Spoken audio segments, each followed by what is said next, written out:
Okay, good afternoon, everybody. I want to thank Senators Casey and Baldwin and Murphy for joining us today. Now, we all know that America is in the midst of a third wave of COVID-19 cases. We are seeing the record-breaking numbers of new infections, hospitalizations are rising, death rate much too high. After President Trump's failure to contain the virus, it was so encouraging today for our caucus at our lunch to hear Dr. Vivek Murthy, the co-chair of the President-elect Biden's Corona Advisory Board. You know what was great? He was a scientist, he knew the facts, and he'll be listened to. Whenever Fauci came to speak before us, we said, this is great, but we know Trump will pay no attention to him. But Dr. Murthy was just brilliant in his presentation, and he's going to have real input. So that made all of us feel a lot better. You could sort of feel the change in atmosphere in this whole town just when we had Dr. Murthy there today, and everyone felt very good about it. Now, it's clear that Senator Biden's team, President-elect Biden's team is ready to hit the ground running, and there's going to be light at the end of the tunnel finally, the COVID tunnel, and it'll get brighter every day. We'll have an administration that acknowledges the crisis, that takes this job seriously, that will listen to the counsel of scientists and doctors. And they understand, the president's team, president-elect's team, understands this is a problem that goes way beyond just the private sector alone. You definitely need a strong, robust government involvement. They're going to work to drive down the infection rate, ensure vaccines and new treatments are safe. And he made it clear, just having a vaccine, Leader McConnell said, well, we have a vaccine, we don't need a bill. It's not close to enough.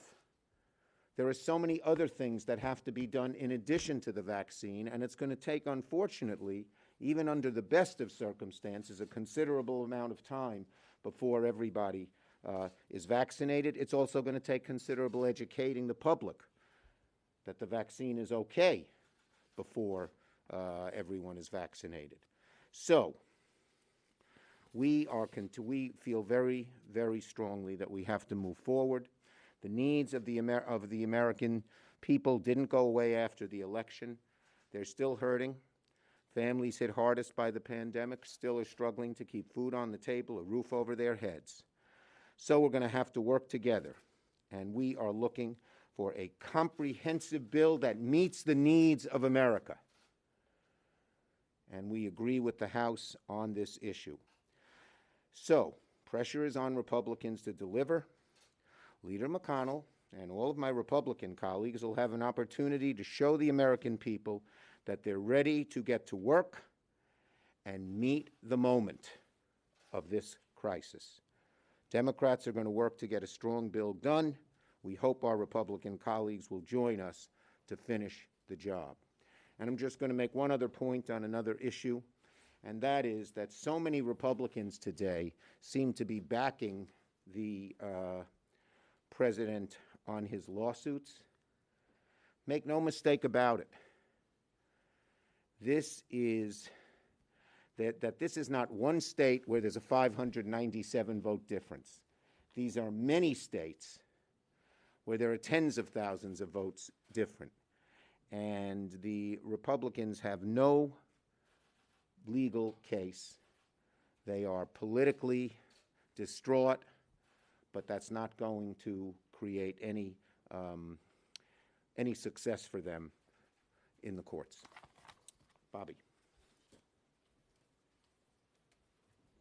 I want to thank Senator Schumer and Senator Murphy, Senator Baldwin for being with us. I wanted to start today with the words of the President back in May. He said, and I'm quoting, "We want to terminate health care under," and what he called Obamacare, I'll refer to as the Affordable Care Act. Terminate health care, that was his goal. Now, everything he's done in his 4 years as president has been in furtherance of that goal, and everything Republicans in the Senate have done has been the same. So when I think about, for Pennsylvania, terminating health care under the Affordable Care Act, I think about a lot of numbers, 5.5 million people with a pre-existing condition, 1 million people lose coverage. But maybe more than the numbers, it's the people. Just in the last couple of weeks, and even in one case over a long period of time. I've come to know a couple of families who would be directly affected. So I don't think of the numbers. I think of Erin and her daughter Abby. I think of Shannon and her daughter Sienna. Sienna has Down syndrome. Abby has multiple complex medical needs. So for those mothers, destroying the ACA is personal to them and would devastate their lives. If the court strikes down the Affordable Care Act, it will be an act of injustice, and it would be, in my judgment, robbery, judicial robbery. People have coverage now for, and I won't go into all of it, you already know the data, but that would be robbery by the court. And Republicans in the Senate for about a decade now have lied about this. They've lied over and over again. They said they would come up with a replacement. They never have. I don't think they ever even intended to, because they would have had it done by now.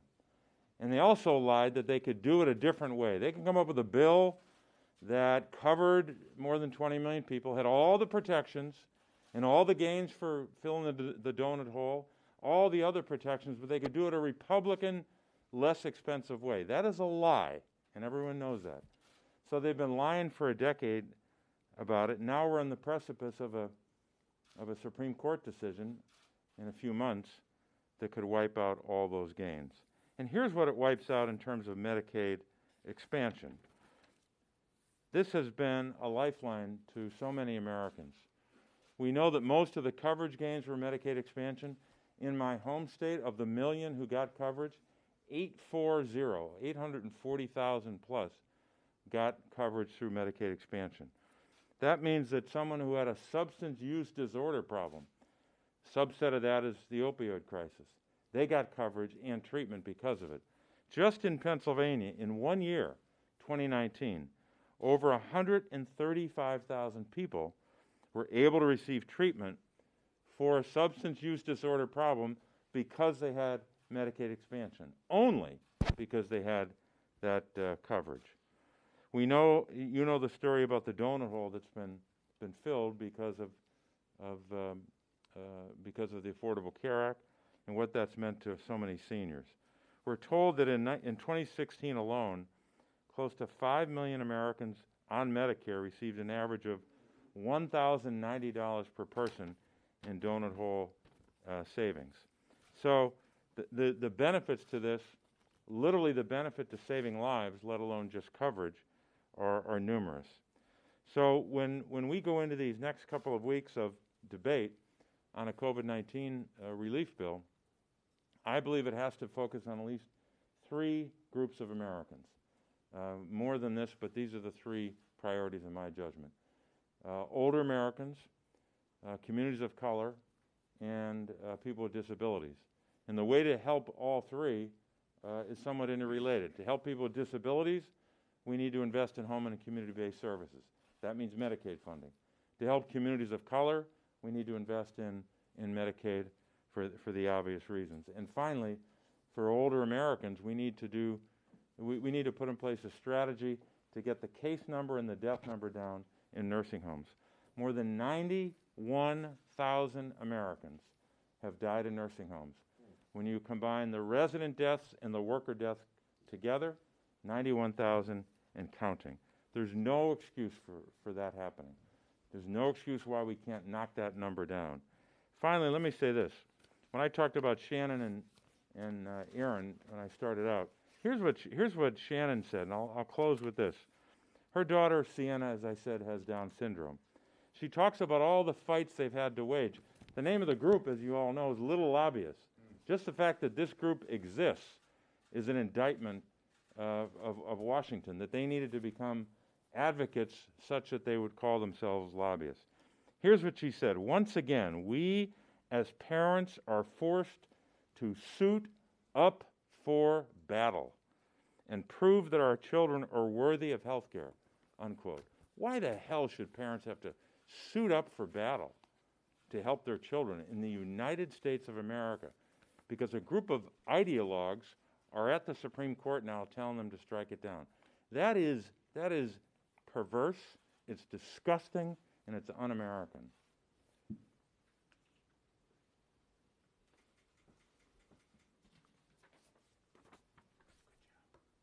Thank you, Leader Schumer, for bringing us together, and congratulations on your election as leader for the 117th Congress.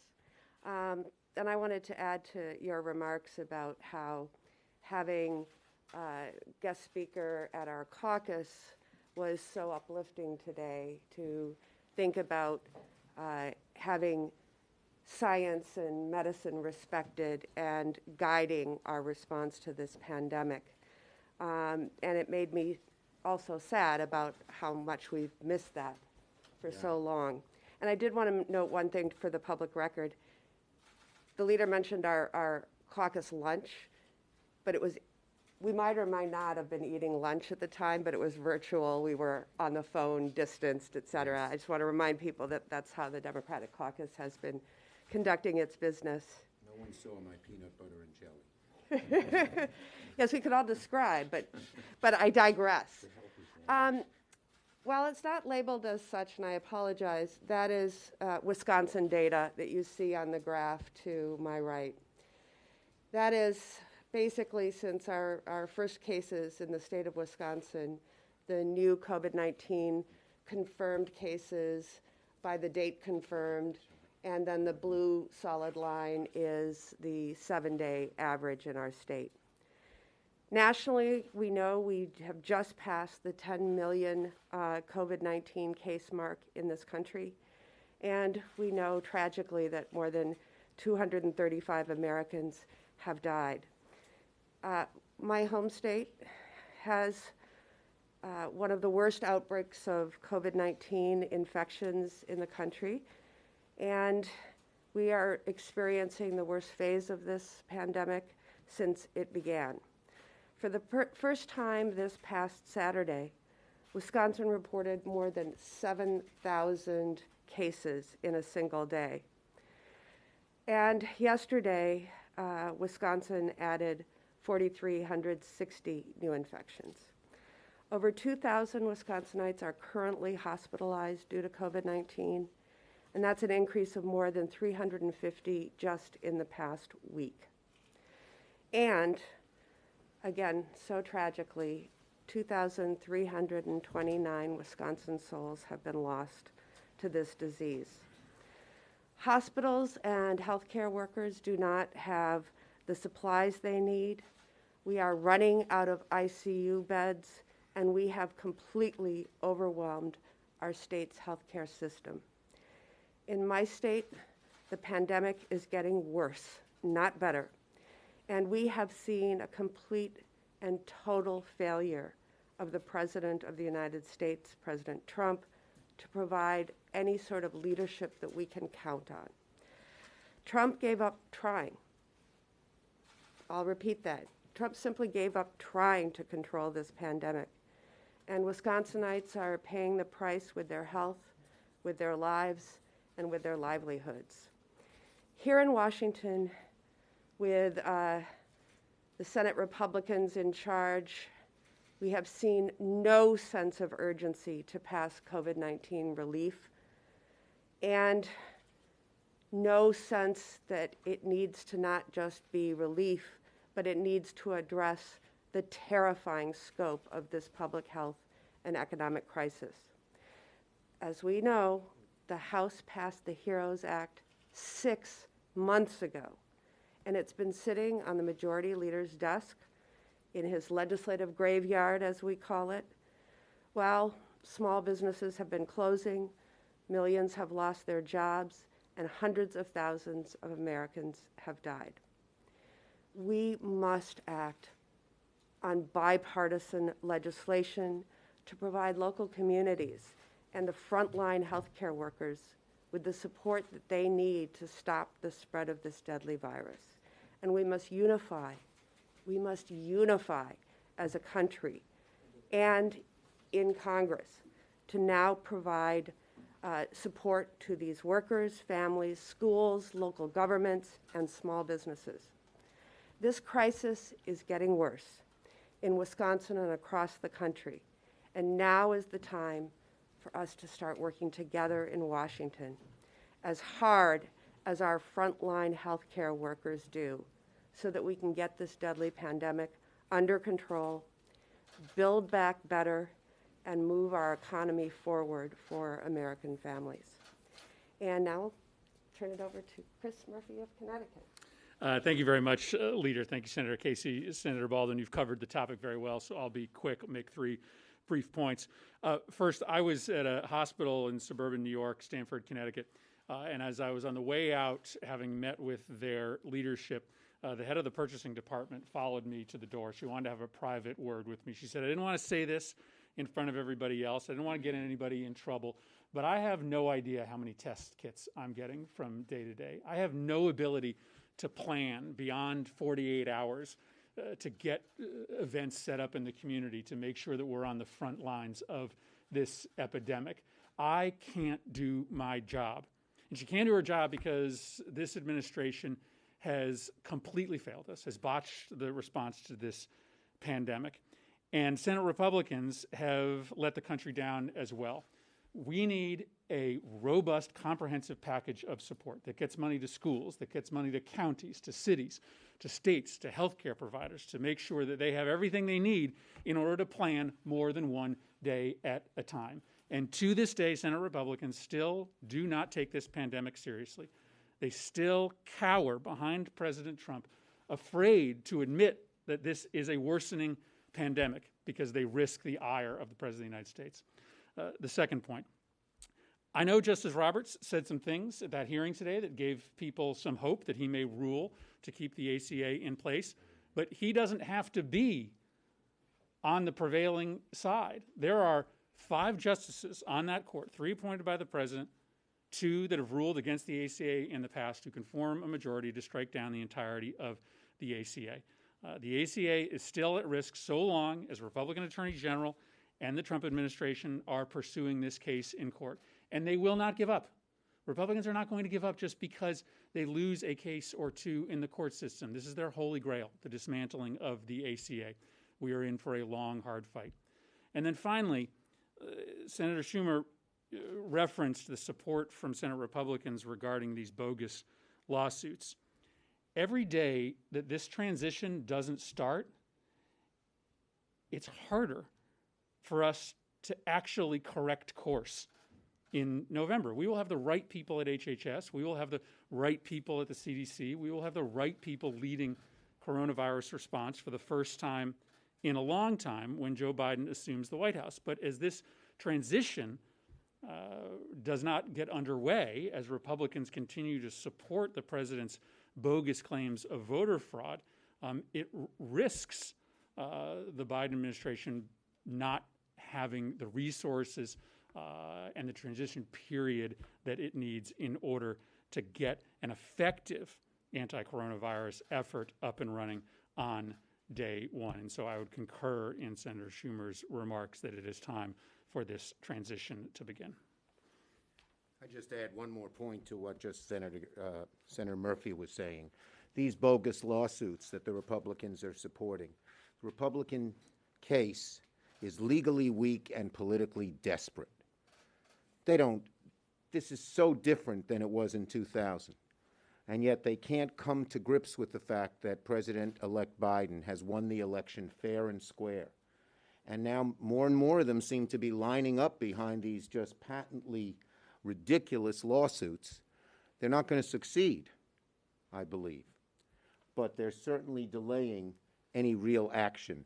And it is just never ceases to amaze me how afraid just about every Republican senator, or close to every Republican senator, is just so afraid of Donald Trump that they're willing to tie themselves in legal pretzels to not offend him.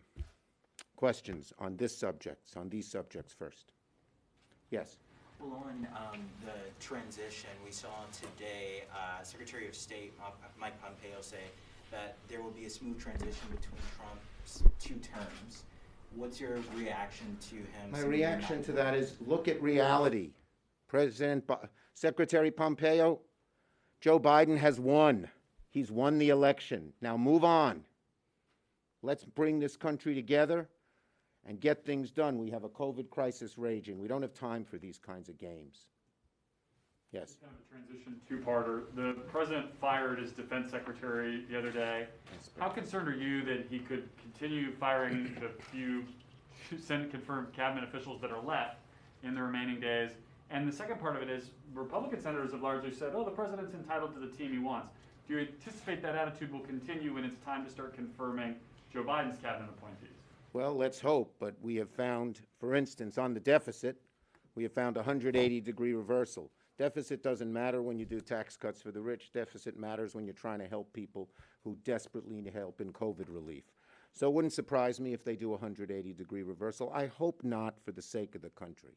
There are so many messages in this election, but one of them is bring us together, which Joe Biden kept talking about, so we can move the country forward. Let's hope the Republicans start hearing that. They haven't yet, as these bogus lawsuits indicate. And on the other part of that, do you worry about a Chris Wray or a Gina Haspel or some of the Yes, other I worry about, I worry about the people who have shown some degree of integrity being removed. I definitely worry about that, because that's what Trump does, and he's getting more and more desperate as he realizes the election results. Go ahead, Manu. Last week's election, you worked very hard with the DSCC, Senate Majority PAC, to try to take back the Senate.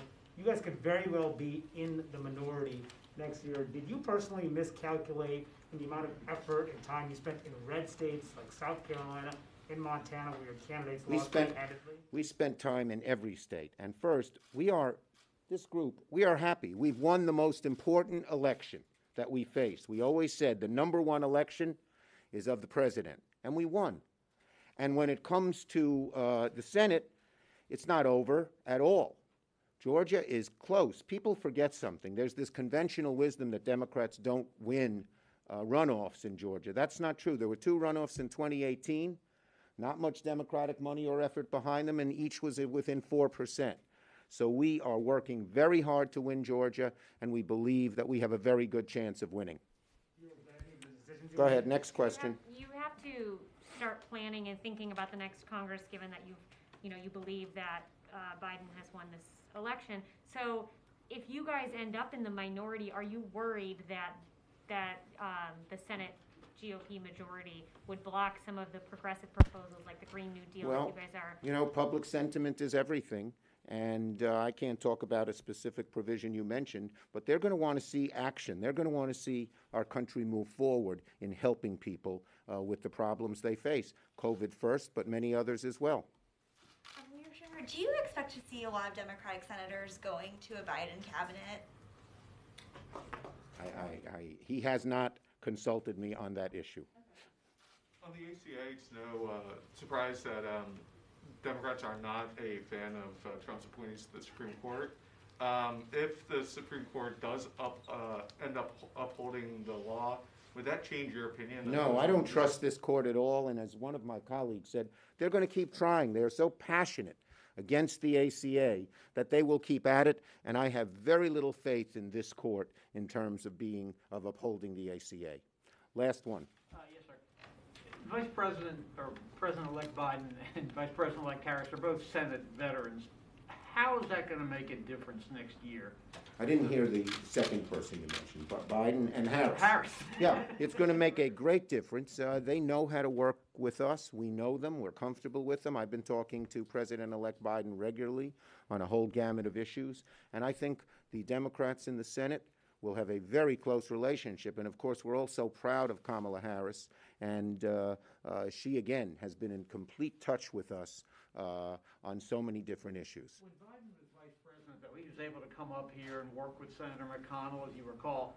Have times changed so much that We'll see. relationship? Joe Biden has said he wants to bring the country together to get some real good things done.